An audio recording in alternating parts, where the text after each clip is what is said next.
वहीं धर्मनगरी हरिद्वार में कोरोना काल के बाद इस साल भव्य कावड़ मेले का आयोजन किया गया था। इस साल ये कावड़ कई मायनों में खास नजर आया। तो वहीं पुलिस और जिला प्रशासन के लिए इस बार ये मेला बहुत ज्यादा चुनौतीपूर्ण भी रहा।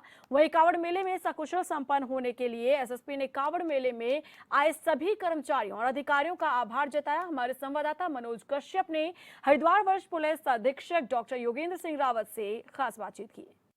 धर्मनगरी हरिद्वार में आयोजित हुआ कावड़ मेला पुलिस प्रशासन के लिए बड़ा चुनौतीपूर्ण रहा है, लेकिन पुलिस प्रशासन के प्रयासों के बाद में कावड़ मेले को निर्विघ्न संपन्न कराया गया है। इस पर ज़्यादा बातचीत करने के लिए हमारे साथ में वरिष्ठ पुलिस अधीक्षक डॉक्टर योगेंद्र सिंह रावत जी मौजूद हैं। इनसे बातचीत करेंगे। सर, सबसे पहले जानेंगे क्या क्या चुनौतियाँ हुई है, सबसे पहले चुनौतियों को लेकर। ये कांवड़ 2022 कई दृष्टियों से काफ़ी चुनौतीपूर्ण था। सबसे बड़ी चुनौती तो ये थी कि ये 2 वर्ष के बाद आयोजित हो रहा है और आपने अगर ट्रेंड देखा हो तो 2 वर्षों के बाद जहाँ भी कहीं भी कोई धार्मिक स्थल या पर्यटक स्थल खुले हैं वहाँ पर पर्यटकों और धार्मिक श्रद्धालुओं की बहुत भारी भीड़ वहाँ पर आई है।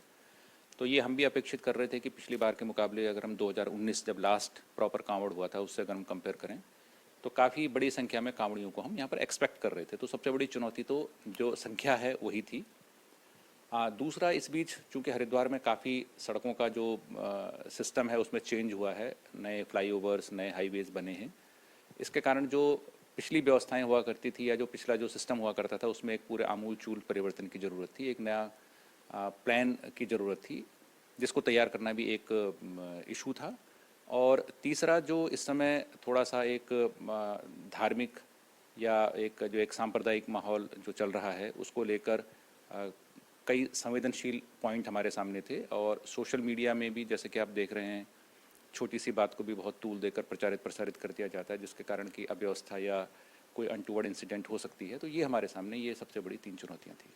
बिल्कुल सर, इससे अलग भी आपने देखा कि सोशल मीडिया का, जैसे भी आपने जिक्र किया, सोशल मीडिया का अगर यूज़ किया जाए तो बहुत अच्छी चीज़ है, लेकिन अगर मिसयूज किया जाए तो कहीं ना कहीं कोई अफवाह ऐसी होती है कि जो बड़ी तेज़ी से वायरल होती है, बड़ी तेज़ी से फैलती है। तो ऐसी कई अफवाह पहले भी हरिद्वार में फैली है। इन सब बातों पर कैसे ध्यान दिया गया, कैसे इसको कंट्रोल किया गया? फिर इससे अलग यहाँ पे जो शिव भक्त थे, जो कावड़िए थे, उनके ऊपर कई तरह की पाबंदियाँ थी, जैसे 7 फीट से ऊंची कावड़ यहाँ पे नहीं अलाउ की गई थी।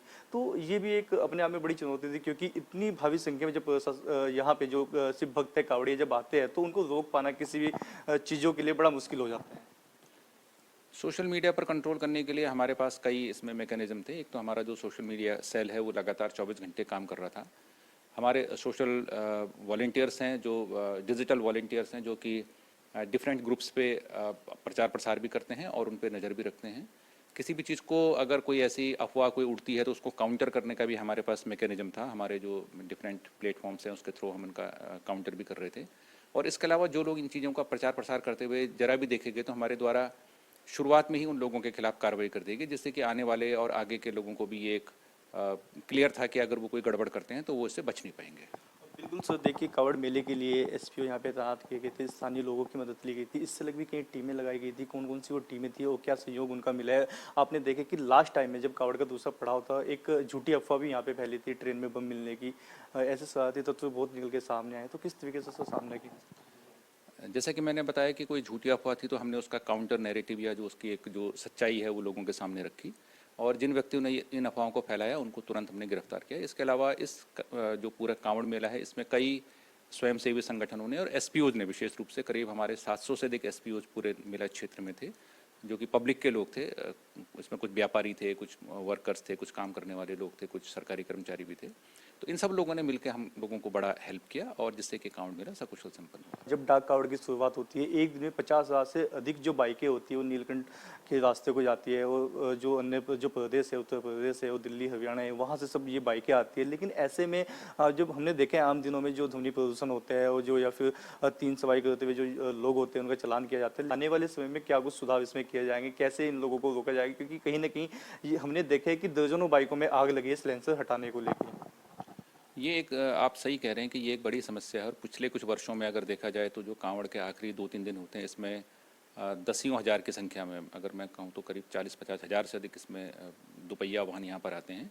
और चूंकि दुपहिया वाहनों की जो एक विशेषता है कि वो कहीं भी गली में भी छोटे से स्थान में भी जा सकते हैं। कई ऐसे जो कि जो ट्रेडिशनल रास्ते नहीं है उन पे भी उनको उठा के दूसरी जगह ले जाया जा सकता है।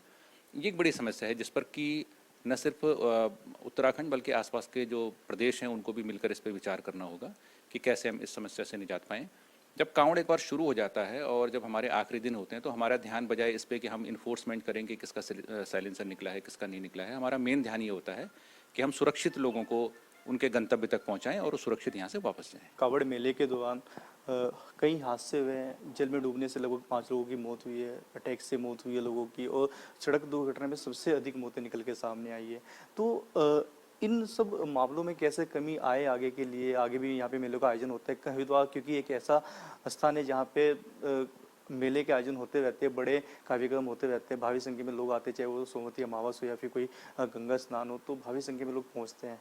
जैसा कि मैंने बताया कि जो दुपहिया वाहन थे ये कई बार जो ट्रेडिशनल रास्ते होते हैं इनको छोड़ के भी अन्य रास्तों से आए, जिससे कि इन्होंने थोड़ा ट्रैफिक प्लान को प्रभावित किया।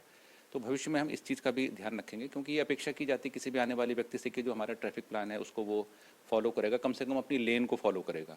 लेकिन अगर कोई आदमी लेन तोड़ के दूसरी लेन में जाने लगे तो एक बहुत लंबा स्ट्रेच हमारे पास करीब 30-40 किलोमीटर का स्ट्रेच है, तो उस पर भी हम एक योजना बनाएंगे।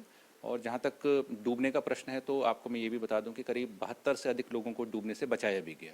बिल्कुल सर, लास्ट का समय था जब यहाँ पे शिव भक्तों के लिए स्वयं मुख्यमंत्री जी भी आए थे, तो वीआईपी मूवमेंट हो जाते हैं, इतनी भीड़ भाड़ में बड़ा मुश्किल होता है व्यवस्था करना। फिर उसके बाद में यहाँ पे शिव भक्तों के स्वागत के लिए ढोल नगाड़े बजाए गए और फूल मालाओं से उनका स्वागत भी किया गया है, हेलीकॉप्टर से पुष्प वर्षा भी की गई है। तो सर कैसा अनुभव है? निश्चित रूप से इस बार कई नई परंपराएं शुरू हुई हैं और इन परंपराओं का जो कांवड़ी थे इन्होंने स्वागत भी किया है, लोगों ने इसका स्वागत भी किया है। ये देखिए एक उत्सव है, ये जो पूरा कांवड़ मेला है ये एक तरह का एक उत्सव है, और उत्सव को तो एक उत्सव के ही जो उसकी स्पिरिट होती है उसी में उसको बनाया जाएगा। और निश्चित रूप से लोगों ने इसको सकारात्मक रूप में इसको लिया और एक प्रसन्न होकर यहाँ से गए हैं। बिल्कुल, देखिए ये थे हमारे साथ में वरिष्ठ पुलिस अधीक्षक जिनसे बातचीत की, आपने सुना कि क्या क्या चुनौतियां इनके सामने आई, और इस बार यहाँ पे नई शुरुआत भी की गई है। हालांकि स्थानीय लोगों को दिक्कत ना हो इसको लेके कि यहाँ पे विशेष तौर से ट्रैफिक प्लान भी लागू किया गया था। कैमरा पर्सन के साथ में मैं मनोज कश्यप, HN 24/7 के लिए हरिद्वार।